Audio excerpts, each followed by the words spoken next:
ഇന്നത്തെ അറിയപ്പെടുന്ന സംവിധായകൻ രഞ്ജിത്ത് അവിടെ ഒരു സ്ഥലത്ത് വിദ്യാർത്ഥിയാണ്, നാടകം പഠിക്കുക പുള്ളി. രഞ്ജിത്തിൻ്റെ സാറിനെ കുറിച്ച് ഇങ്ങനെ കളിയാക്കി പറഞ്ഞു, അത്തക്ക നാടകം കളിക്കുന്ന പുതിയ നാടകക്കാരൻ അവിടെ ഉണ്ടോ എന്ന് ചോദിച്ചതേ ഉള്ളൂ. രഞ്ജിത്ത് അന്നും ധിക്കാരി ഇന്നും ധിക്കാരിയാണ്.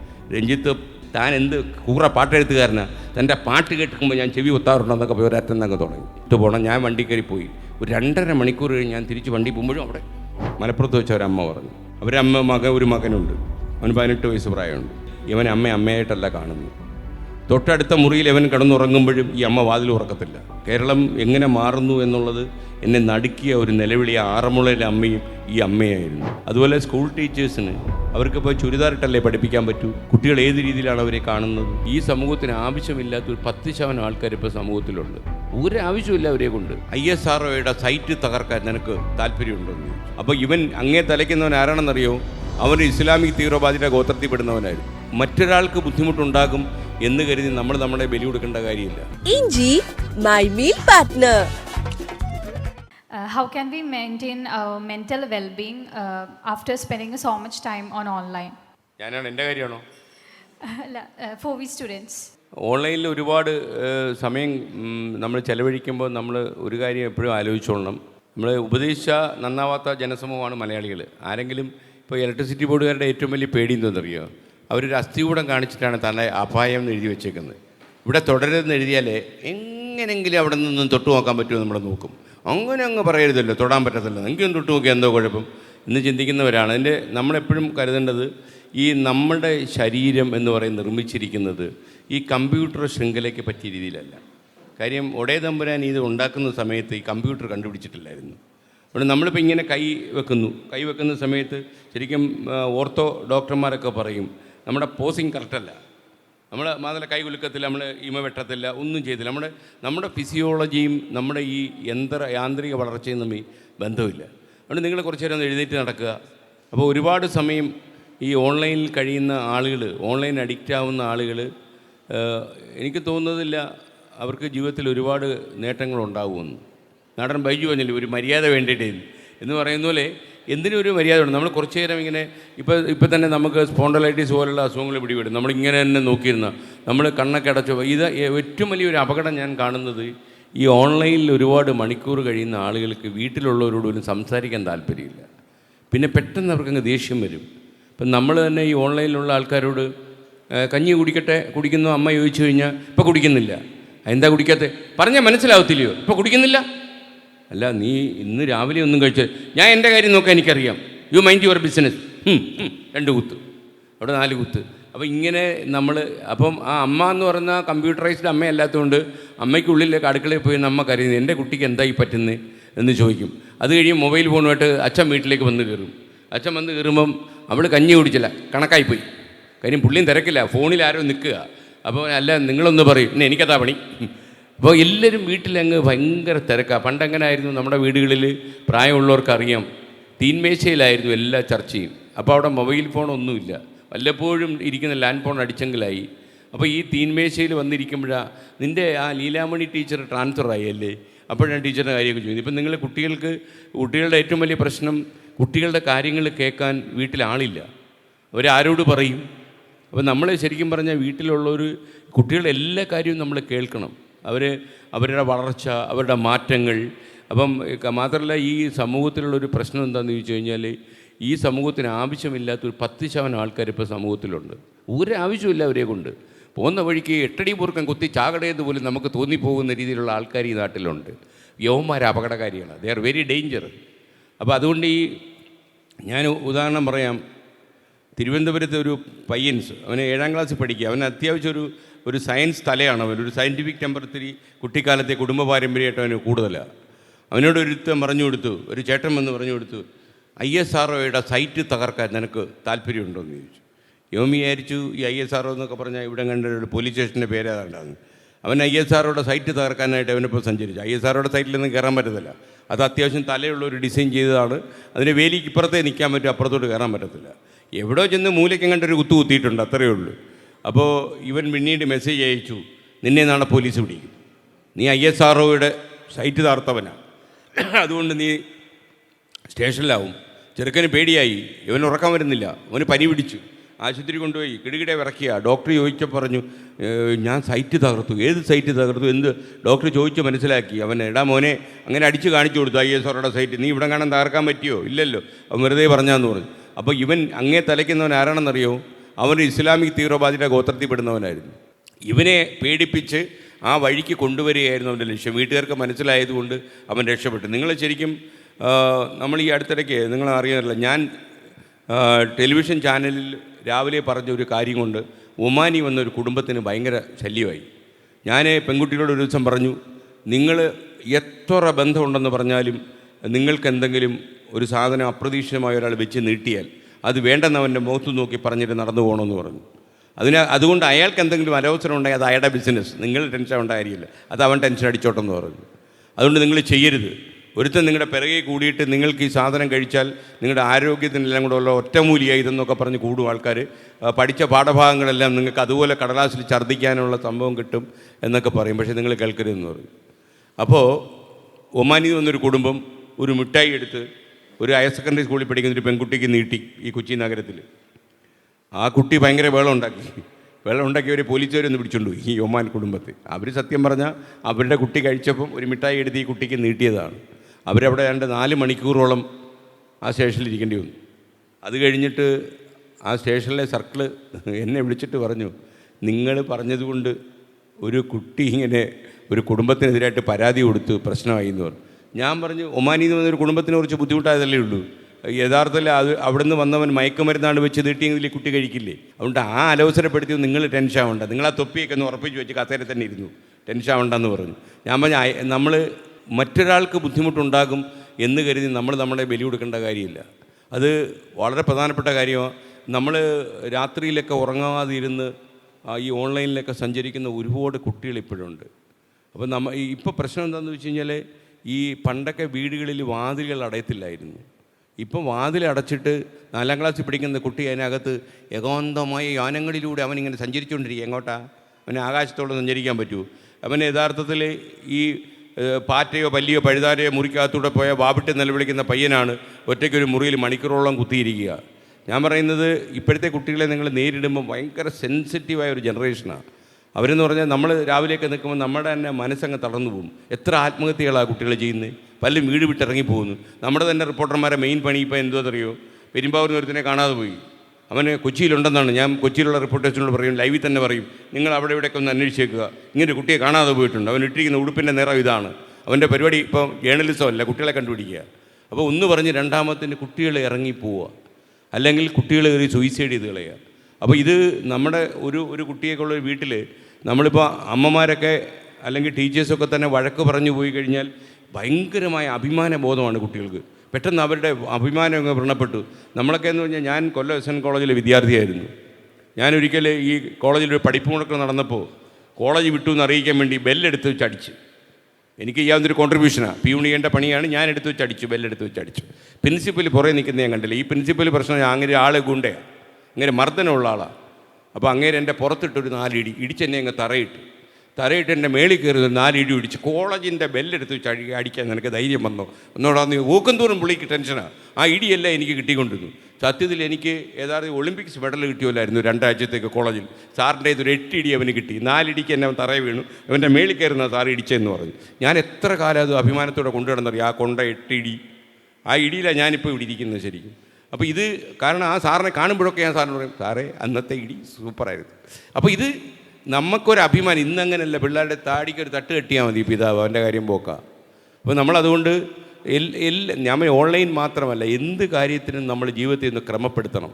നമുക്കൊരു കാൽക്കുലേഷൻ വേണം. നമ്മളല്ലാതെ കാര്യം, നിങ്ങളൊരു 5-6 മണിക്കൂർ ജീവിതത്തിൽ കൃത്യമായിട്ട് ഉറങ്ങണം. എനിക്കൊക്കെ ഉറക്കം കുറവാണ്. എൻ്റെ ഒരു ദിനേരി നിങ്ങളോട് പറഞ്ഞു കഴിഞ്ഞാൽ, ഞാൻ രാവിലെ 5 മണിക്ക് ഉണരും, രാത്രി 11:30-12 മണിക്കാണ് കിടക്കുന്നത്. അതിൻ്റെ ഇടയ്ക്ക് ഉറക്കമൊക്കെ നഷ്ടപ്പെടും. കാര്യം ഇപ്പോൾ യാമണി തന്നെ എന്നെ പേടിപ്പിച്ചാൽ ഇവിടെ കണ്ടുണ്ടല്ലോ. അതുപോലെ പല ടീച്ചേഴ്സും പേടിപ്പിക്കത്തില്ലേ. ഇതൊക്കെ നമ്മൾ രാത്രി കിടന്നുകൊണ്ട് ആലോചിക്കാൻ നമുക്ക് ഉറക്കം പോകും. പിന്നെ അയൽവാസിക്ക് 3 നില കെട്ടിടം വെച്ചാലൊന്നും എൻ്റെ ഉറക്കം പോകത്തില്ല കേട്ടോ. അവൻ്റെ തലവിധിയെന്ന് വിചാരിക്കുമായിരുന്നു. പക്ഷേ ഞാൻ ആലോചിക്കുന്നത്, നിങ്ങളൊരു 6 മണിക്കൂർ ഉറങ്ങുക എന്ന് പറയുന്നത് നിങ്ങൾക്ക് ഈ നാട്ടിൽ ചെയ്യാവുന്ന ഏറ്റവും വലിയ കാര്യമാണ്. 1 മണിക്കൂർ കൂടുതൽ ഉറങ്ങിയാലും കുഴപ്പമില്ല. പിന്നെ പഠിക്കണം എന്ന് പറഞ്ഞ് വീട്ടുകാർ നിർബന്ധിക്കുന്നുണ്ടെങ്കിൽ കുട്ടികളെ പറഞ്ഞ് മനസ്സിലാക്കുക, അതിൻ്റെ കാലമൊക്കെ പോയി. മാത്രമല്ല കുറച്ചു കാലം കഴിയുമ്പോൾ നമ്മുടെ സിലബസൊക്കെ മാറി നിങ്ങൾക്ക് പാഠപുസ്തകങ്ങൾ നോക്കി പരീക്ഷ എഴുതാവുന്നൊരു കാലം വരും. വരുന്നേ. ഈ പാഠപുസ്തകങ്ങൾ നോക്കി നിങ്ങൾ കോപ്പി എഴുതേണ്ടി വരത്തില്ല. ഇപ്പോൾ കോപ്പി അടിച്ചൊന്നും പറയത്തില്ല. നിങ്ങൾക്ക് ആകെ അറിയേണ്ടത് ഈ ചോദ്യത്തിൻ്റെ ഉത്തരം ഈ പുസ്തകത്തിൽ എവിടെ കിടക്കുന്നു എന്ന് മാത്രം മനസ്സിലാക്കിയാൽ മതി. വിദേശ നാടുകളിലൊക്കെ ആ സിലബസ് വന്നു. മാത്രമല്ല കുട്ടികൾക്കാണ് ലോകരാജ്യങ്ങളിലൊക്കെ ഭയങ്കര വില. നിങ്ങൾ വിശ്വസിച്ചോളൂ. ഇപ്പോൾ അമേരിക്കയിലൊക്കെ നമ്മൾ ഒരു സ്കൂളിൻ്റെ മുന്നിലൂടെ കാറിൽ പോവുകയാണെങ്കിൽ കാർ അവിടെ ആദ്യം നിർത്തണം. എന്നിട്ട് ഒരു കുട്ടിയും ക്രോസ് ചെയ്യാനില്ല എന്ന് ഉറപ്പ് വരുത്തിയാൽ മാത്രമേ നമുക്കവിടെ ക്രോസ് ചെയ്യാൻ പറ്റൂ. കാര്യം കുട്ടികളുടെ അത്ര ബഹുമാനം അവിടെ. ഇവിടുത്തെ പോലെ ഈ കുട്ടികൾ വരുന്ന കണ്ടാലും ആക്സിലേറ്ററിൽ കാലിയെ പറ്റുന്ന ഡ്രൈവർമാർക്ക് അവിടെ സ്കോപ്പില്ല. മനസ്സിലായോ? അതുകൊണ്ട് കുട്ടികളുടെ ലോകം വരാൻ പോകുന്നു. കുട്ടികൾക്ക് വല്ലാത്തൊരു പ്രപഞ്ചം വരാൻ പോകുന്നു. എന്നും പറഞ്ഞ് നിങ്ങൾ ടീച്ചർ തന്ന കാര്യമൊന്നും ഇന്ന് പഠിക്കണ്ട എന്ന് വിചാരിക്കണ്ട. ഇപ്പോഴല്ല, അത് വരും. ഓക്കെ? അപ്പോൾ ഓൺലൈൻ മോളെ നമ്മൾ അത്യാവശ്യം ഓൺലൈനിലൊക്കെ പോവുക. നമ്മൾ ഓൺലൈൻ പോയി കഴിഞ്ഞാൽ നമ്മൾ കിണറ്റിലെ തവള പോലെ വളരാൻ പാടില്ല. ഒരുപാട് കാര്യങ്ങൾ നമ്മൾ തിരിച്ചറിയണം. ഈ ലോകം നമുക്ക് നിങ്ങൾക്കുള്ളൊരു ഭാഗ്യം എന്താണെന്ന് ചോദിച്ചാൽ എല്ലാം നിങ്ങളുടെ വിരൽത്തുമ്പിലുണ്ട്. ഒന്ന് അടിച്ചു നോക്കിയാൽ മതി. ഇപ്പോൾ ഈ പ്രശ്നം എന്ന് പറഞ്ഞാൽ ഈ ബന്ധമില്ലാത്തതുകൊണ്ട് വീട്ടിൽ അച്ഛൻ്റെ പേരും ഫുൾ അടിച്ച് നോക്കേണ്ടി വരും. അച്ഛൻ്റെ പേര് അവർക്ക് അമിതാഭ് ബച്ചനെ അറിയുമായിരിക്കും, പക്ഷേ അച്ഛനെ അറിയത്തില്ല. അങ്ങനെ വരാൻ പാടില്ല. നമ്മൾ സത്യം പറഞ്ഞാൽ സ്നേഹവാത്സല്യങ്ങൾ കൊണ്ട് മൂടേണ്ട അവസ്ഥ. ഞാൻ ഈയിടയ്ക്ക് ഒരു കൊച്ചിയിലെ നമ്മുടെ BP ഗംഗാധരനൊരു ക്യാൻസർ സ്പെഷ്യലിസ്റ്റ് ഉണ്ട്. ദൈവതുല്യനായ ഒരു ഡോക്ടറാണ് രോഗികൾക്ക്. അദ്ദേഹത്തിനോട് ഞാൻ വിളിച്ചിട്ട് പറഞ്ഞു, ഡോക്ടർ ഒരു ചതി ചെയ്തു. ഡോക്ടർ എന്തു പറ്റി? ഡോക്ടർ ഒരാളിൻ്റെ അമ്മ മരിക്കുമെന്ന് നേരത്തെ ഒരു സൂചന കൊടുത്തില്ല. എന്തു പറ്റി? അല്ല, അയാൾ ഇവിടെ വന്ന് ഡോക്ടറെ അടുത്ത് ഈ അമ്മയെ കാണിച്ചിട്ട് അയാൾക്ക് ദുബായിലായിരുന്നു ജോലി. അയാൾ ദുബായിൽ ചെന്ന ഉടനെ എയർപോർട്ട് ഇറങ്ങിയപ്പം ഇവിടുന്ന് ഫോൺ ചെന്നു അമ്മ മരിച്ചു പോയെന്ന്. അപ്പോൾ നേരത്തെ ഒരു സൂചന കൊടുത്തിരുന്നെങ്കിൽ അയാൾ ഈ ഫ്ലൈറ്റ് കയറി കാശും ചിലവാക്കി ദുബായിക്ക് പോകത്തില്ലായിരുന്നു. പുള്ളി പറഞ്ഞു, ഒരാളുടെ മരണത്തിൻ്റെ കുറിപ്പെഴുതാൻ പറ്റിയ ആളല്ല ഞാൻ. 2 ദിവസം പോലും ജീവിച്ചിരിക്കില്ല എന്ന് തീരുമാനിച്ച ആൾ 5 കൊല്ലം ജീവിച്ചിരുന്നുണ്ട് എൻ്റെ മുന്നിൽ. എന്നാൽ 2 ദിവസം കൊണ്ട് 2 വർഷമെങ്കിലും ജീവിച്ചിരിക്കുമെന്ന് കരുതിയ ആൾ 2 മിനിറ്റ് കൊണ്ട് മരിച്ചു പോയിട്ടുണ്ട്. അപ്പോൾ ഈ മരണത്തിൻ്റെ കുറിപ്പെഴുതുന്ന വേറെ ആളാണ്. പിന്നെ ആ മോനോട് പറയണം, ഇത്രയും വിവരക്കേടാവരുതെന്ന് പറയണമെന്ന് പറഞ്ഞു. എനിക്ക് സ്വന്തം അമ്മ മരിക്കുന്ന ചീട്ടറിഞ്ഞിരുന്നെങ്കിൽ അവൻ ഫ്ലൈറ്റ് ടിക്കറ്റ് ക്യാൻസൽ ചെയ്തേനെന്ന് പറഞ്ഞു. ഞാൻ അവനോട് പറഞ്ഞു, നിന്നെയൊക്കെ ജനിപ്പിച്ച സമയം തന്നെ വേസ്റ്റായിപ്പോയെന്ന് പറഞ്ഞു. കാര്യം എന്തിനാ ഇവനെയൊക്കെ ജനിപ്പിക്കുന്ന ഈ നാട്ടിൽ വല്ല കാര്യമുണ്ട്? വേസ്റ്റ് ഓഫ് ടൈം എന്ന് പറഞ്ഞു. അപ്പോൾ അങ്ങനെയുള്ള ആൾക്കാരുണ്ട്. അപ്പോൾ അത് നിങ്ങൾ ഞാൻ പറയുന്നറിയാം, നമുക്കൊരു തലയിലൊരു സാമാന്യ ബുദ്ധിയുണ്ട്. ആ കോമൺ സെൻസിലാണ്, എല്ലാം കോമൺ സെൻസ് ആകട്ടോ, അത് വെച്ച് പെരുമാറുക. പിന്നെ എപ്പോഴും നമുക്കൊരു അപകടം മുൻകൂട്ടി കാണാനുള്ള ഒരു മനസ്സും നമ്മൾ പെൺകുട്ടികൾ സ്വന്തമാക്കുക. നമുക്ക് കണ്ടാലറിയാം. നിങ്ങളല്പം ആയോധന കലയൊക്കെ അഭ്യസിക്കുന്നുണ്ട്. ഞങ്ങൾ ഈ പുരുഷന്മാർക്കുണ്ടല്ലോ ഒരു പ്രത്യേകതയുണ്ട്, അത് ഞാൻ നിങ്ങളോട് പറയാം. രഹസ്യമാണ്, നിങ്ങൾ പുറത്തിറങ്ങി പറഞ്ഞ് എന്നെ നാറ്റിക്കരുത്. അതായത് ഞങ്ങൾക്ക് ഈ പെൺകുട്ടികളെ ഈ നാട്ട് കിട്ടി ഇതുപോലെ നാണക്കെടിച്ചു പോടാ എന്ന് പറഞ്ഞാൽ മതി. പിന്നെ ഞങ്ങൾ ജീവിതത്തിൽ ഞങ്ങൾ തലപൊക്കി നടക്കത്തില്ല. ഞങ്ങൾക്ക് ഭയങ്കര നാണക്കേടാണ് കേട്ടോ. അതുകൊണ്ട് നിങ്ങൾ ആയോധന കല പഠിച്ചില്ലെങ്കിൽ നന്നായിട്ട് ആട്ടാൻ പഠിച്ചാലും മതി. നമ്മൾ പോകുമ്പോൾ വൃത്തികെട്ട കമൻ്റൊക്കെ പറയുന്ന കാണാം, അവനെ ഇങ്ങ് വിളിക്കണം, ഇങ്ങ് വേടാ. ഉടനെ ഇവൻ ഭയങ്കര സ്റ്റഡിയായിട്ട് ഇങ്ങോട്ട് വരും. വൃത്തികെട്ടവൻ ആണ്, അടിച്ച് പറ്റിച്ചു തരും കേട്ടോ. ചുമ്മാ പറഞ്ഞാൽ മതി. പിന്നെ അവൻ ജീവിതത്തിൽ പെൺകുട്ടികളുടെ മുഖത്ത് നോക്കത്തില്ല എന്നും പറഞ്ഞ് നാളെ പ്രശ്നം ഉണ്ടാക്കിയിട്ട് എന്നെ അന്വേഷിക്കരുത്. I'm Avni Singh from Pragati Academy, and my question for you is, since you are the director of 2 media channels, what do you think is the impact of media on perceptions of drug use? അത് വളരെ കൂടുതലുണ്ട് മോളെ. ഇതിൻ്റെ ഒരു സ്വാധീനം എന്ന് പറഞ്ഞു കഴിഞ്ഞാൽ ഈ ഇപ്പോൾ സിനിമകളിലൊക്കെ തന്നെ ഈ ലഹരി പദാർത്ഥങ്ങൾ ഉപയോഗിക്കുന്ന രംഗങ്ങൾ കാണിക്കുന്നു. പിന്നെ എന്തെങ്കിലും ജീവിതത്തിൽ പ്രതിസന്ധികളുണ്ടായാൽ, നമുക്ക് നേരിടാൻ പറ്റാത്ത പ്രശ്നങ്ങളുണ്ടായാൽ ഉടനെ കള്ള് ഷാപ്പിൽ പോയിരുന്ന് കള്ളു കുടിക്കുന്നു. അപ്പോൾ ഇതൊക്കെ നമ്മൾ ചെയ്യുന്നത് ഈ മീഡിയ അല്ലെ ടെലിവിഷനായാലും സിനിമയായാലും ഉള്ളൊരു പ്രശ്നമാണ്. അതിൻ്റെ കൂടെ എഴുതി കാണിക്കും മദ്യം ആരോഗ്യത്തിന് ഹാനികരം, ഒരു കാര്യമില്ല, അതാരും വായിക്കില്ലല്ലോ. നമ്മുടെ നാട്ടിലെന്ന് പറഞ്ഞു കഴിഞ്ഞാൽ ഈ ആളുകൾ, ഞാനൊരു ദിവസം ഈ ചടയമംഗലം എന്ന് പറഞ്ഞ കൊട്ടാരക്കരയ്ക്ക് അടുത്തൊരു സ്ഥലമുണ്ട്. അതുവഴി ഒരു ദിവസം ഒരു വണ്ടി പോകുന്ന സമയത്ത് ഒരു വലിയ ക്യൂ കാണുന്നു. ഏതാണ്ട് ഒരു 2 കിലോമീറ്ററായിട്ട് ഞാൻ ഈ ക്യൂ കണ്ടുകൊണ്ട് വരിക. ഞാൻ വിചാരിച്ചു ഈ ക്യൂ എന്തോ വല്ല കല്യാണ സ്ഥലത്ത് ഊണ് കഴിക്കുന്നിടത്താണല്ലോ ഇപ്പോൾ ഏറ്റവും വലിയ തിരക്കുള്ളത്, അവിടേക്കുള്ള ക്യൂ ആണോ ഇത് എന്ന് സംശയിച്ചു. ഇതൊക്കെ ഒരു ബാറിലേക്കുള്ള ക്യൂ ആണ്. അവിടെ ക്യൂ ഇന്നലെ മറ്റേ സർക്കാരിൻ്റെ വിൽപ്പനശാലയാണ്, അവിടെ കൊടുക്കാൻ പറ്റും. അപ്പോൾ ഞാൻ വണ്ടിയിൽ നിന്ന് ഇറങ്ങിയ റോഡിൽ ഇരുന്നങ്ങ് കണ്ട് കുറച്ച് നേരം എന്നെ ഷൂട്ട് ചെയ്യുകയൊക്കെ ചെയ്ത ഒരാൾ. കാര്യം ഇതുപോലൊരു കാഴ്ച ലോകത്ത് എവിടെയെങ്കിലും ഉണ്ടോ? ഈ പൊരി വെയിലത്ത് ഇത്രയും നാട് റോഡിലൂടെ ക്യൂ നിന്ന് മദ്യം വാങ്ങിച്ച് കുടിക്കുന്നവൻ ലോകത്ത് വേറെ എങ്ങും ഇല്ല എന്ന് ഞാൻ പറഞ്ഞു. അപ്പോൾ ഇതൊരു സ്വാധീനമാണ്. എന്നാൽ ഇതിൻ്റെ ഒരു അപകടം എന്ന് പറഞ്ഞു കഴിഞ്ഞാൽ, നമ്മൾ ഈ ഗവൺമെൻറ് കാണുന്നത് എന്താണെന്നറിയാം, ഇതൊരു വരുമാനമാണ്. ഗവൺമെൻറ് ഇതില്ലാതെ മുന്നോട്ട് പോകാൻ പറ്റാത്ത അവസ്ഥയുണ്ട്. കാര്യം കേരളത്തിൽ രണ്ടറ്റവും കൂട്ടിമുട്ടിക്കുന്ന മുണ്ടുമുറുക്കി കൊടുത്താണ് പിണറായി ഭരിക്കുന്നത്. അങ്ങനെ കുഴപ്പമില്ല, പൈസ ഇല്ല നമ്മുടെ കയ്യിൽ, കാശേ ഇല്ല, നാട്ടുകാരുടെ ഇല്ല, സർക്കാരിൻ്റെ ഇല്ല. അപ്പോൾ അത് കാരണം ഈ മദ്യക്കച്ചവടം നിർത്തിക്കഴിഞ്ഞാൽ ഈ പള്ളിക്കൂടക്കളങ്കയിൽ അടച്ചു കൂട്ടേണ്ടി വരും, കാശ് കാണത്തില്ല സർക്കാരിൻ്റെ. അപ്പോൾ ഇതിനൊരു പാരലൽ സോഴ്സ് ഓഫ് മണി കണ്ടുപിടിക്കാൻ ഒരു സർക്കാരിന് ഇതുവരെ പറ്റിയിട്ടില്ല. ഉമ്മൻചാണ്ടിയെ പോലെ ശുദ്ധന്മാരൊക്കെ ഇരുന്നിട്ടുണ്ട്, എന്നിട്ട് കാര്യമൊന്നുമില്ല, നമുക്ക് പറ്റത്തില്ല. കാര്യം നമ്മൾ ഓരോ ദിവസം ഇപ്പം കേരളത്തിൽ നടക്കുന്ന ഏറ്റവും വലിയ മത്സരം വെച്ചാൽ കരുനാഗപ്പള്ളിക്കാരും ചാലക്കുടിക്കാരുമായിട്ടാണ് മത്സരം. ചാലക്കുടിക്കാരാണോ കൂടുതൽ കള്ളു കുടിക്കുന്നത്, കരുനാഗപ്പള്ളിക്കാരാണോ കൂടുതൽ കള്ളു കുടിക്കുന്നത്? രണ്ടുപേരും കടുത്ത മത്സരത്തില്ല. ഇത്തവണ ചാലക്കുടി കരുനാഗപ്പള്ളി തോപ്പിച്ചു. പക്ഷേ കരുനാഗപ്പള്ളിക്കാർ തീരുമാനിച്ചിട്ടുണ്ട് അടുത്ത കൊല്ലം കാണാമെന്ന് പറഞ്ഞിട്ടുണ്ട്.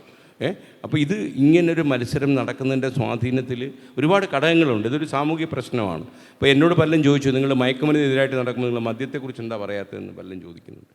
അപ്പോൾ അതേസമയം ഈ നമ്മൾ കാണുന്നത് ഏറ്റവും അപകടം എന്ന് പറഞ്ഞാൽ ഈ കൊക്കൈൻ പോലെ, നമ്മൾ ഈ ഹൈബ്രിഡ് കഞ്ചാവ് പോലെ കുറേ സാധനങ്ങൾ കേരളത്തിൽ വരുന്നുണ്ട്. അപ്പോൾ ഈ ഊടുവഴികളിലൂടെയൊക്കെ കേരളത്തിലേക്ക് കടത്തിക്കൊണ്ടുവരിക. ഇപ്പോൾ കൂടുതലും ട്രെയിൻ മാർഗ്ഗമാണ് വരുന്നത്, ഫ്ലൈറ്റ് മാർഗ്ഗമൊക്കെ വരാതെ ട്രെയിൻ മാർഗ്ഗമാണ് വരുന്നത്. എങ്ങനെയാണെന്ന് വെച്ചാൽ ഈ മദ്യം കടത്തുന്നവർക്ക് ചില തന്ത്രങ്ങളുണ്ട്. ഈ ക്രിമിനലുകൾക്ക് പോലീസുകാരെക്കാളും വലിയ ബുദ്ധിയാണ്. എൻ്റെ കൂടെ പഠിപ്പിച്ച ഒരു കോളേജ് അധ്യാപകനൊരു പണിയുണ്ടായിരുന്നു. അയാൾ ജോലി കിട്ടുന്നതിന് മുമ്പ് അയാൾ മാഹിന്ന് മദ്യം കടത്തായിരുന്നു അയാളുടെ ജോലി. അയാൾ പറഞ്ഞൊരു 10 കേസ് മദ്യമായിട്ട് അയാൾ റെയിൽവേ സ്റ്റേഷനിൽ വരും. എന്നിട്ട് റെയിൽവേ സ്റ്റേഷനിൽ വെച്ചിട്ട് ഇതെൻ്റെ അല്ലെന്നൊരു മാറി അവിടെ നിൽക്കും. എക്സൈസുകാർ പിടിച്ചില്ലേ ഇതെല്ലാം അവിടെ ട്രെയിനിൽ കയറ്റി കൊണ്ടുവരും. എക്സൈസുകാർ വന്നാൽ എനിക്കറിയില്ല ഇത് ആര് കൊണ്ടുവച്ചോ, അയ്യോ അമ്മ പെങ്ങളാണ് ഞാനറിയത്തില്ല എന്ന് പറഞ്ഞാൽ അങ്ങ് മാറും. അപ്പം നമ്മൾ അതേസമയം നമ്മൾ ഈ യാത്ര തുടങ്ങി ആളുകളെ കുറച്ചൊക്കെ ബോധവൽക്കരിച്ചപ്പോൾ ഒരുപാട് ആൾക്കാർ അകത്തായിട്ടുണ്ട്. മാത്രമല്ല നിങ്ങളോട് ഞാനൊരു സ്വകാര്യമായിട്ടൊരു കാര്യം പറയാം. ഈ യാത്ര കഴിഞ്ഞതിന് ശേഷം ഞാൻ ഒരു റിപ്പോർട്ട് തയ്യാറാക്കി. ആ റിപ്പോർട്ടിന് 2 ഭാഗം ഉണ്ടായിരുന്നു. ആദ്യത്തെ ഭാഗം ആർക്കും വായിച്ചു നോക്കാവുന്ന ഒരു ഭാഗമായിരുന്നു. രണ്ടാമത്തെ ഭാഗം വളരെ കോൺഫിഡൻഷ്യലായിരുന്നു. അതായത് ഓരോ ജില്ലയിലെയും പ്രധാനപ്പെട്ട കള്ളുകച്ചവടക്കാരാരാണ്, യുവമാരുടെ ബാക്ക്ഗ്രൗണ്ട് എന്താണ്, യുവമാരെ എവിടെ പോയാൽ പിടിക്കാൻ പറ്റും, യുവമാരുടെ ജീവിതം എങ്ങനെയാണ്, യുവമാർ എത്ര കൂടുതൽ മനുഷ്യരെ നശിപ്പിച്ചുകൊണ്ടിരിക്കുക എന്നുള്ള വിവരങ്ങളെല്ലാം തയ്യാറാക്കി രഹസ്യമായിട്ട് മുഖ്യമന്ത്രി കൊടുത്തു. എന്നിട്ട് പറഞ്ഞ് ദയവ് ഇത് പുറത്ത് കാണിച്ച് എന്നെ അപകടപ്പെടുത്തരുത്. കാര്യം യുവമാർ ഇൻ്റർനാഷണൽ മാഫിയ. ചിലപ്പോൾ ഒരു ദിവസം രാവിലെ നമ്മൾ ഇൻറ്റീരിയർ ഇങ്ങനെ കഴുത്ത് തടവുമ്പോൾ തല കാണത്തില്ല കഴുത്തിൽ. അപ്പോൾ എല്ലാ ദിവസവും ഞാൻ ആ സമയത്ത് തപ്പി നോക്കുമായിരുന്നു തലയുണ്ടോ എന്ന്. കാര്യം പലരും ഭീഷണിക്കത്തൊക്കെ പറയുന്നുണ്ടായിരുന്നു. അപ്പോൾ അദ്ദേഹം എന്താ എന്ന് വെച്ച് കഴിഞ്ഞാൽ ഇതെടുത്ത് DGP വിളിച്ചിട്ട് ആദ്യത്തെ പാട്ട് അദ്ദേഹം അവിടെ വെച്ചു. രണ്ടാമത്തെ പാട്ട് വെച്ച് പറഞ്ഞു, ഇത് നിങ്ങൾ മാത്രം കൈവച്ചാൽ മതി, ഇതിൽ പറയുന്ന കുറേ എണ്ണത്തിന് ഈ അസുഖം ഉണ്ടെങ്കിൽ അവരെ അകത്തിട്ടേക്കാൻ പറഞ്ഞു. ഒരു 10-500 എണ്ണം അകത്തായിപ്പോയി കേട്ടോ. ഇത് വല്ലതും പുറത്തറിഞ്ഞ എൻ്റെ കാര്യം പോക്കാം. ഞാൻ കാരണം അവന്മാരകത്തായെന്ന് വല്ലതും അറിഞ്ഞ തല കാണത്തില്ല. അത് ഞാൻ ഈ നാടിനോട് ചെയ്ത ഏറ്റവും നല്ല കാര്യമായിട്ടാണ് ഞാൻ അറിയുന്നത്. കാരണം അത് സത്യസന്ധമായ ഒരു റിപ്പോർട്ടിംഗ് ആയിരുന്നു. സാധാരണ ഒരാൾ ചെയ്യാൻ മടിക്കുന്നതാണ്. കാരണം ഇവരുടെ ഒരു പ്രത്യേകത എന്ന് പറഞ്ഞാൽ നമ്മുടെ കുടുംബത്തിനെ ഇവർ അറ്റാക്ക് ചെയ്ത് കളയും. ഇത്ര അപകടകാരികളാണ്. ഇൻ്റർനാഷണൽ മാഫിയാണ് ഇതിൻ്റെ പിന്നിലുള്ളത്. അപ്പം നമുക്ക് നമ്മുടെ വീട്ടിലുള്ളവരൊക്കെ തന്നെ ആൺകുട്ടികളൊക്കെ ഉണ്ടെങ്കിൽ അവരെവിടെ പോകുന്നു. ഒരു അമ്മ എന്നോട് പറഞ്ഞൊരു കാര്യമുണ്ട്, നിങ്ങൾ പ്രായമുള്ള കുട്ടികളായതുകൊണ്ട് ഞാൻ പറയുക. ഒരമ്മ എന്നോടൊരു സ്ഥലത്ത് വെച്ച്, മലപ്പുറത്ത് വെച്ച ഒരമ്മ പറഞ്ഞു, ഒരു മകനുണ്ട്, അവന് 18 വയസ്സ് പ്രായമുണ്ട്. വൈകുന്നേരം ആകുമ്പോൾ ജംഗ്ഷനിലൊക്കെ ഒന്ന് പോകും കൂട്ടുകാരുമായിട്ടൊക്കെ കൂടി നടക്കാൻ, കളിയൊക്കെ ഉണ്ട്. അവൻ രാത്രി 9 മണി വരുമ്പോൾ അമ്മയ്ക്ക് വാതിൽ തുറക്കാൻ പേടിയാണ്. അത് എന്താണെന്ന് ചോദിച്ചു കഴിഞ്ഞാൽ ഇവൻ അമ്മയായിട്ടല്ല കാണുന്നത്. തൊട്ടടുത്ത മുറിയിൽ അവൻ കിടന്നുറങ്ങുമ്പോഴും ഈ അമ്മ വാതിൽ ഉറക്കത്തില്ല. മോനെ എപ്പോഴെങ്കിലും എന്നെ അവൻ ആക്രമിക്കുമോ എന്ന് പേടിച്ചാൽ ഞാൻ ഓരോ രാത്രിയും കഴിയുന്നെന്ന് പറഞ്ഞൊരു അമ്മയുണ്ട്. ആ അമ്മയുടെ കണ്ണീരൊന്നും നമുക്ക് തള്ളിക്കളയാൻ പറ്റത്തില്ല. കേരളം എങ്ങനെ മാറുന്നു എന്നുള്ളത് എന്നെ നടുക്കിയ ഒരു നിലവിളി ആറന്മുളയിലെ അമ്മയും ഈ അമ്മയായിരുന്നു. ഈ അമ്മയെന്ന് പറഞ്ഞാൽ ഇങ്ങനൊരുവൻ ഉണ്ടായിപ്പോയത് എൻ്റെ ജീവിതത്തിൽ ഏറ്റവും വലിയ ദൗർഭാഗ്യമാണെന്ന് അമ്മ പറഞ്ഞത്. കാരണം ഇങ്ങനൊരു മകൻ അവർക്ക് ആവശ്യമില്ല. കാരണം അതുപോലെ സ്കൂൾ ടീച്ചേഴ്സിന് അവർക്കിപ്പോൾ ചുരിദാറിട്ടല്ലേ പഠിപ്പിക്കാൻ പറ്റൂ. കുട്ടികൾ ഏത് രീതിയിലാണ് അവരെ കാണുന്നത്. അപ്പോൾ ഇതെല്ലാം ഈ കാര്യം മയക്കുമരുന്ന് ഉപയോഗിക്കുന്ന ഒരാളിന് എതിരെ നിൽക്കുന്നത് ആരാണെന്ന് ഒരിക്കലും തിരിച്ചറിയാൻ പറ്റത്തില്ല. അക്രമകാരിയായിരിക്കും, വയലൻ്റായിരിക്കും, കത്തിയെടുത്ത് കുത്തും. നമ്മളിപ്പോൾ ഈ വണ്ടിയിലൊക്കെ പോകുന്ന സമയത്ത് പണ്ടൊക്കെ നമ്മുടെ വണ്ടിയിലെങ്ങാണ് ഒരാൾ വണ്ടി കൊണ്ട് തട്ടിയാലേ നമ്മൾ ഭാര്യയൊക്കെ ഉണ്ട് അവരുടെ മുമ്പിൽ വെയിറ്റ് ഇടാൻ വേണ്ടി ഡോറൊക്കെ തുറന്ന് പുറത്തിറങ്ങിയിട്ട് എന്തുകൂടാ നോക്കി ഓടിച്ചൂടെ, എന്നിട്ട് ഭാര്യ ഒരു നോട്ടം നോക്കും, ഞാൻ ആരാ മോൻ എന്നുള്ള ലൈനിൽ. ഇപ്പോഴങ്ങനെങ്ങാണ് ഡോറ് തുറന്ന് പുറത്തിറങ്ങി അപ്പോഴേ പള്ളയ്ക്ക് കത്തി കയറും.